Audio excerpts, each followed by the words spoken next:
No, ego is a Latin word meaning simply I. And it's who I think I am, who I believe I am.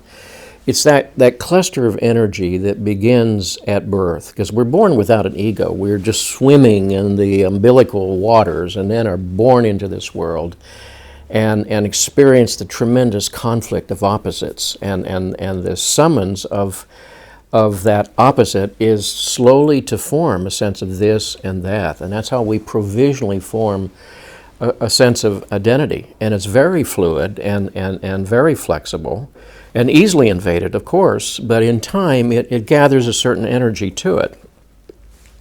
And by the time we're 2 years old, we tend to know that we're not the same as our sister or our brother or the family pet. We have a kind of provisional identity and a name and a summons of our minor experiences into a presence when we're called upon. Now, the ego is the way by which we know things, or at least make them conscious. So it's natural for us to think about the ego as the center of our personality, rather than a tiny fragment floating in a very large universe.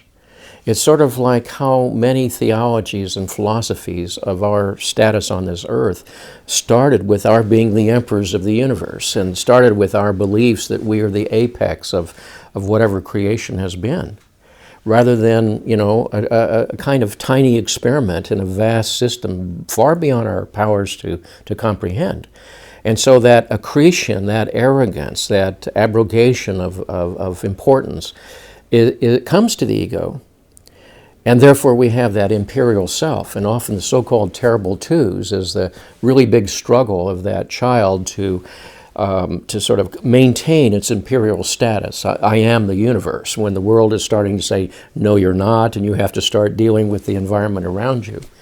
And so the ego is extremely important because it's tasked with very important issues.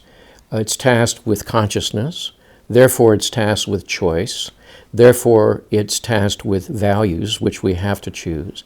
It's tasked with planning, with outcomes, with continuity and consistency, so we don't have to reinvent ourselves every single day. And yet it's a very fluid system. At night it shrinks to a pinprick of light that might be alert enough to hear a baby crying or a siren go by in the street. And at moments it expands and it's present. But the importance of the ego should not be denied, and yet the delusions of the ego also have to be recognized. That it forgets that it is but a tiny wafer floating on a large sea. A sea of mystery. And there are many other splinter energies there. It's like looking at the stars at night.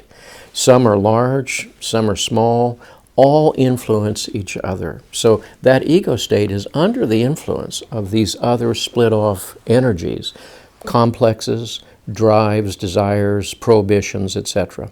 And they too play a role in that. And the ego can actually encounter an energy stronger than it is.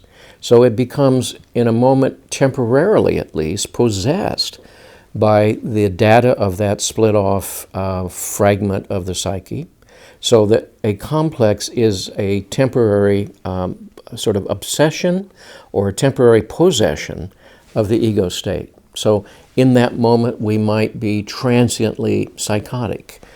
We say lovers are mad, lovers are insane, lovers are blind, which is a way of saying that when a certain power or a certain energy or a certain complex usurps the ego, one might do very foolish things or regretful things. Or one might be possessed by a complex of jealousy or envy or inadequacy or insecurity, and then it takes over and executes its program, spins it out, and then recedes into the unconscious. And maybe later we reflect on what happened to me. Why did I make that decision? Why that strong emotion about maybe a trivial incident? Why did I react that way? And that's when the ego is functioning at its best, when it's prepared to start dialoguing with these different pieces. And out of that comes the quality of our journey, because if we don't have that dialogue, we are at the mercy of the autonomy of these other pieces that play a role in the governance of our lives. So the ego is both critical to consciousness and to choice, and at the same time highly susceptible to its own inflation and self-delusion that it's in charge.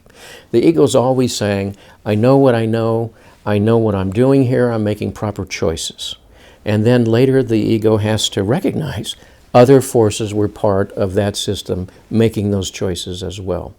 And again, that's a humbling experience, but it's the beginning of wisdom and the beginning of that dialogue that the ego must have with the rest of the psyche.